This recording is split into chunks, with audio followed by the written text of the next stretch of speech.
morning, student of class 9.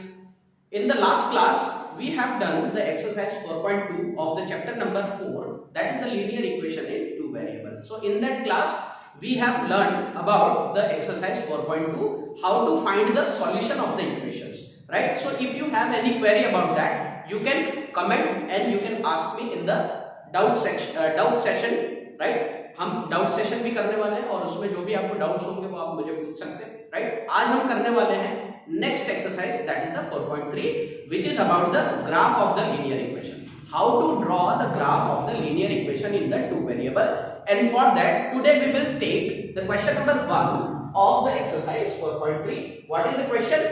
Question says that draw the graph of each of the following linear equations in the two variable. Right? So the first equation, there are the four equation is given.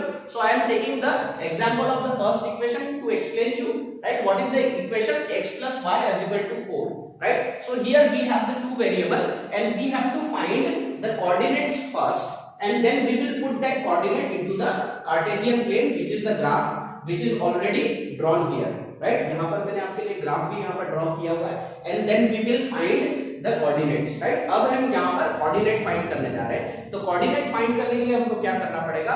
We have to change the format of the equation just for the temporary period of the time. So if you want to the value of x, right? So I have to transport this y onto the right hand side, so it become negative y, right? So as on the place of the y, when I put the value, so definitely I will get the value of x, right? तो ये हम देखेंगे यहाँ पर. So suppose I will take the value of y, that is 1.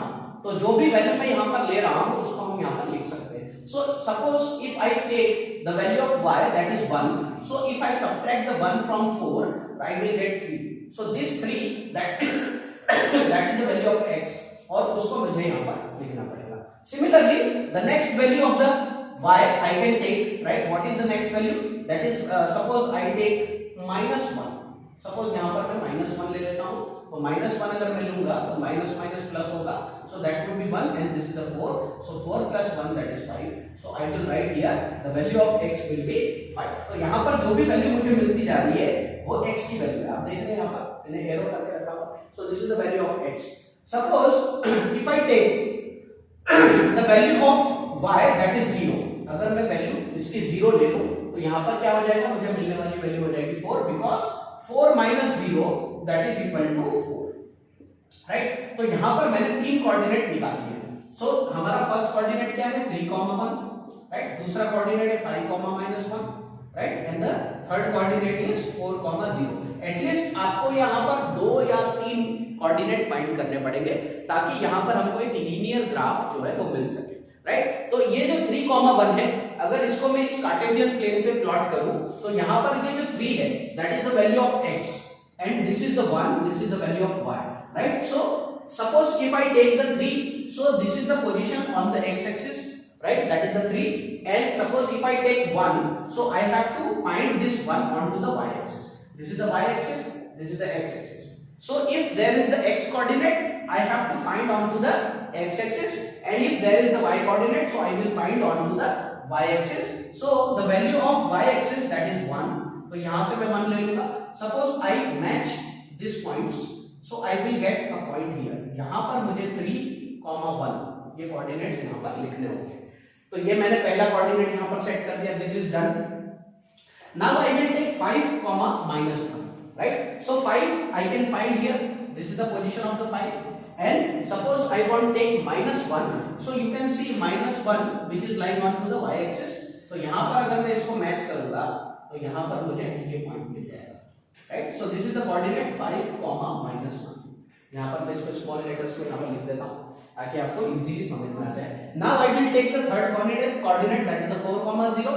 So where is the 4? This is the 4 and this is the 0. So I will find that 4,0. यहाँ पर मैं इसको लिख देता हूँ 4,0. तो आप देख रहे हैं यहाँ पर ये जो तीनों पॉइंट है, if I draw a line by matching this point, so I will get a straight line. यहाँ पर अगर इन तीनों पॉइंट को अगर मैं मैच करूं तो यहाँ पर मुझे एक स्ट्रेट लाइन मिल जाती है.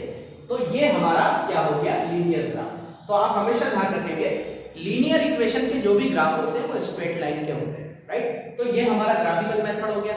आप किसी भी इक्वेशन को, जैसे कि आपको सेकंड सेकंड, थर्ड और फोर्थ इक्वेशन दिया है तो आप उसको ट्राई कर सकते हैं. So that is for your homework. Second equation, third equation और फोर्थ इक्वेशन आप होमवर्क में करेंगे. If you have any doubt, so we will clear that doubt into the doubt session lecture, right? So now we will deal with the question number 2.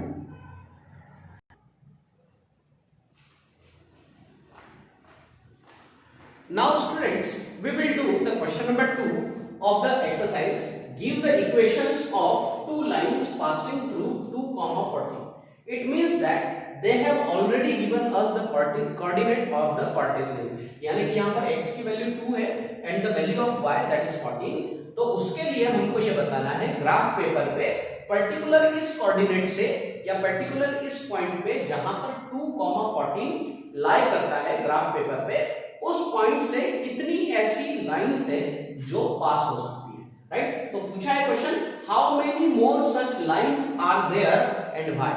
ऐसा क्यों है और यहां से इतनी सारी नंबर ऑफ इनफाइनाइट लाइन क्यों पास हो सकती है. पहले तो उन्होंने पूछा है कि यहां से कितनी और लाइंस जो है पास हो सकती है. लाइंस का मतलब that is the linear graph, that is the linear line of the graph, right? So यहां पर आंसर है infinite number of lines can pass through the point 2, 14. यानी कि ये जो कोऑर्डिनेट है, पॉइंट है ग्राफ पेपर के ऊपर अगर आप बनाएंगे तो 2, 14 जो है that would lie into the first quadrant of the graph, right? तो 2, 14 जो है वहां पर आपको दिखेगा.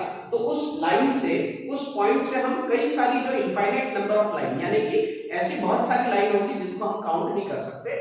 सो infinite number of lines can pass through this particular point which is 2, 14. और ऐसा क्यों हो सकता है? Because by taking this coordinates we can find many equations. इस तरह की हम बहुत सारी लीनियर इक्वेशंस को ढूंढ सकते हैं जिसके लिए हम इसका ग्राफ प्लॉट कर सकते हैं and we will have the different types of the solutions and the equation. तो यहां पर मैंने कुछ एग्जांपल आपको यहां पर बताए हैं. जैसे कि आप देख रहे हैं यहां पर, अगर इस कोऑर्डिनेट को लेके अगर हम कोई ट्रू लीनियर इक्वेशन बनाए तो वो हमको मिलेगी 7x + y = 0 and x + y = 16. इसके अलावा भी आप बहुत सारी लीनियर इक्वेशन इसके लिए फाइंड कर सकते हैं जिससे आपको पता पड़ेगा कि कैसे इनफाइनाइट नंबर ऑफ लाइंस जो है वो इन पॉइंट से यानी कि 2, 14 से पास हो सकती है. जैसे कि यहाँ पर मैंने ये इक्वेशन क्यों लिखा, इसका भी कारण है. Suppose if you take the value of x that is 2 and the value of y that is 14, so if we put into this equation तो ये वैल्यू हो जाएगी 7 × 2. x की जगह पे मैंने 2 रख दिया एंड यहाँ पर मैंने क्या रख दिया, y की जगह पे 14 रख दिया. तो आप देख रहे होंगे यहाँ पर पॉजिटिव नहीं आएगा, यहाँ पर नेगेटिव होगा और यहाँ पर भी हमको नेगेटिव लिखना पड़ेगा. तो 7 × 2 = 14 and this is also 14, so it will give us 0. यानी कि यहाँ पर लेफ्ट हैंड साइड और राइट हैंड साइड जो है 0 दैट इज इक्वल टू 0. तो LHS जो है वो RHS के बराबर हो जाएगा. It means that for this coordinate this linear equation is true.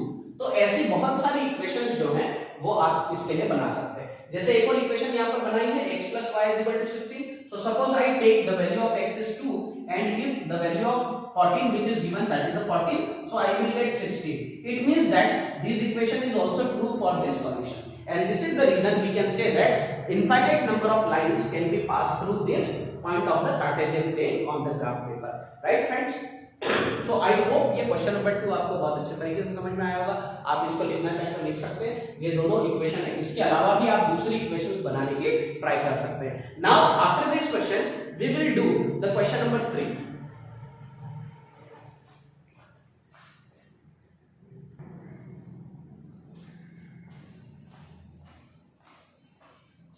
After completing the question number 2, we will deal with the question number 3. What it says that if the point 3, 4 lies on the graph of equation 3y = ax + 7, find the value of a. right? यानी कि यहाँ पर आपको x और y का value दिया हुआ है और इस x और y की वैल्यू को आपको इस इक्वेशन में फाइंड करना है and from that you will get the value of a. यहाँ से आपको a की वैल्यू मिल जाएगी. तो वो सॉल्यूशन ऑलरेडी मैंने यहाँ पर करके रखा है आपके लिए. Here we can say that x = 3 which is given here, y = 4 which is also here, right? So that is given, we can write like this and the original equation which is given that is the 3y = ax + 7, right? तो यहाँ पर y के जगह पे हमने 4 put कर दिया, so 3 × 4 that is 12, right? यहाँ पर हमने x के जगह पे 3 रख दिया, so 3 × a that would be equal to 3a + 7, right? Now we have to transport that 7 onto the left hand side. So I will get 12 minus 7 is equal to 3a, right? So 12 minus 7 it will give us 5, that is equal to 3a, right? तो यहाँ पर इस 3 को हम 5 के नीचे denominator में रख देंगे, तो यहाँ से हमको a की वैल्यू क्या मिल जाएगी 5/3, and this is our final answer because the aim of this question we have to find the value of a, और यहाँ पर हमको a की वैल्यू मिल चुकी है, तो यही हमारा आंसर होगा. So please note it down and after this you can do the question number 4.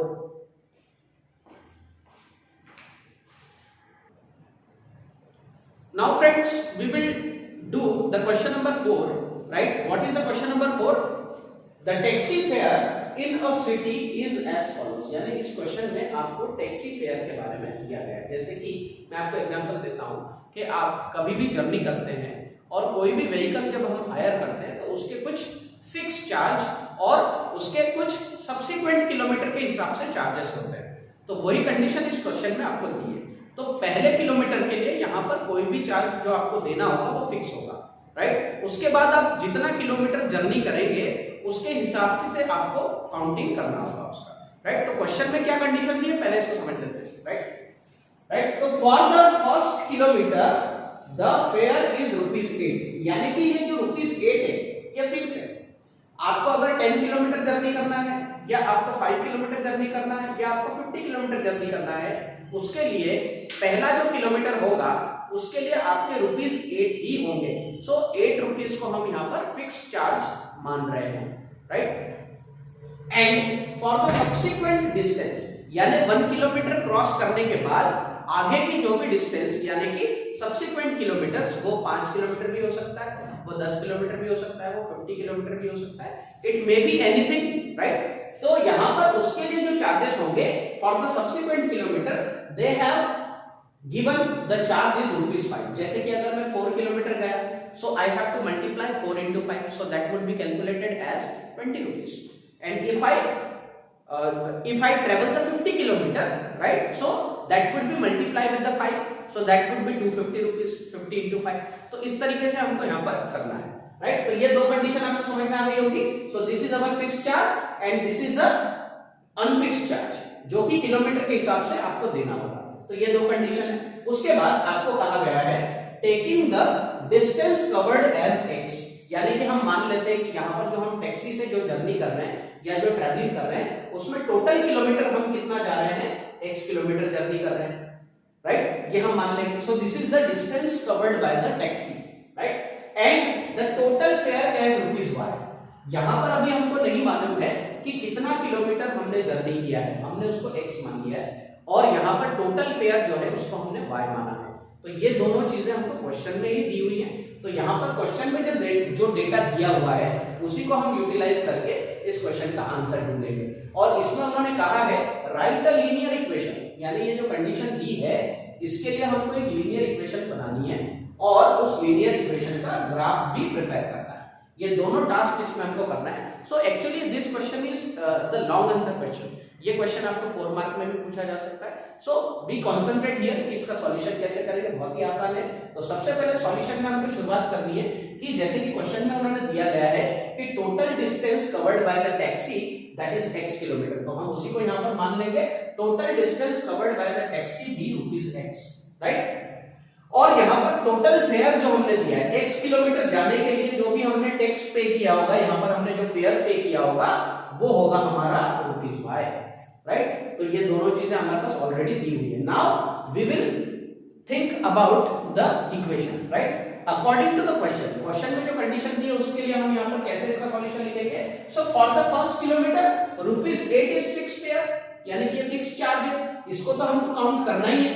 उसके बाद के जो सब्सिक्वेंट किलोमीटर है वो हमको मालूम नहीं है, तो वो सब्सिक्वेंट किलोमीटर मान लेते हैं कि कितने होंगे, x-1 किलोमीटर. भाई टोटल डिस्टेंस कितना कवर किया है, x किलोमीटर, और उस x किलोमीटर में से अगर हम यहाँ पर पहला जो किलोमीटर है जिसके लिए हम ₹8 दे रहे हैं उसको हम यहाँ सब्ट्रैक्ट करते हैं, तो ये x-1 जो हमारा मैग्नीट्यूड आया है, ये जो वैल्यू आई है, राइट, इसको हम मान लेंगे these are the subsequent kilometer, right? समझ में आ गई यहाँ तक की बात. उसके बाद हम आगे चलते हैं, इसकी इक्वेशन कैसे बनाएंगे. Now we will do the equation. कैसे बनाते हैं देख लेते हैं हम यहाँ पर इसको. तो यहाँ पर हमारे पास सब्सिक्वेंट किलोमीटर और जो पहला जो किलोमीटर है उसके लिए दोनों के लिए चार्जेस कैसे हैं हमारे पास मिल चुके हैं। तो पहला अकॉर्डिंग टू क्वेश्चन हम देखेंगे, हमने 1 किलोमीटर जर्नी किया, तो 1 किलोमीटर जर्नी के लिए हमने कितना रुपीस पे किया, 8 रुपीस पे किया।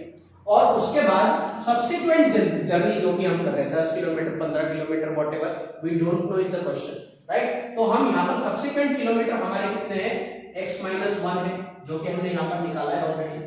तो उसके लिए हमको कितना रुपीस चार्ज करना है, 5 रुपीस। तो यहाँ पर सब्सिक्वेंट किलोमीटर को हम 5 से मल्टीप्लाई कर देंगे, राइट। और वो टोटल किसके बराबर होगा, this two charge, this is the fixed charge and this is the charge for the subsequent kilometre.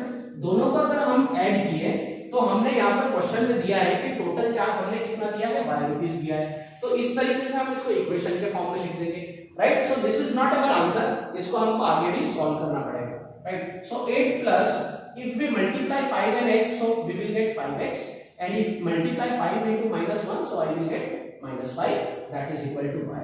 तो ये हमारी इक्वेशन हो गई। यहाँ पर आप देख रहे हैं 8 और 5 these are the whole numbers, और यहाँ पर ये इंटीजर्स है, इनको हम क्या करेंगे, जनरली सब्ट्रैक्ट करेंगे। सो 8 minus 5 we will get 3, and ये जो 5x है ये वैसा ही यहाँ पर आ जाएगा। So 3 plus 5x is equal to y। ये इक्वेशन हमारी सिंप्लीफाई हो गई है। अब हमको इसको लीनियर इक्वेशन के फॉर्म में अरेंज करना है। So we will transport this y onto the left hand side।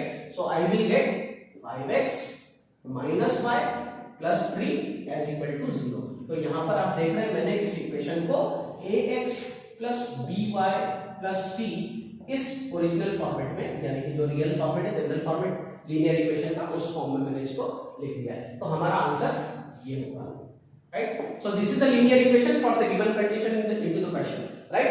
अब इसके लिए हमको ग्राफ प्रिपेयर करना है। तो ग्राफ प्रिपेयर करने के लिए जो मेथड मैंने आपको बताई है, first of all we have to find the coordinates, और कोऑर्डिनेट्स हमको मिनिमम 2 और मैक्सिमम अगर अपन देखें तो 3 कोऑर्डिनेट हमको यहाँ पर फाइंड करने होते हैं। अगर आप 2 भी फाइंड करेंगे तो भी आपको लीनियर इक्वेशन का ग्राफ मिल जाएगा। और उसकी जो मेथड है मैंने आपको क्वेश्चन नंबर 1 में एक्सप्लेन की है ना। तो यहाँ पर इस इक्वेशन का आप ग्राफ भी प्रिपेयर कर सकते हैं। तो ये चीज जो है, इसका जो आंसर है वो आप मुझे करके बताएंगे, और अगर नहीं समझ में आता है तो डाउट सॉल्विंग सेशन में हम इसको जरूर कवर करेंगे।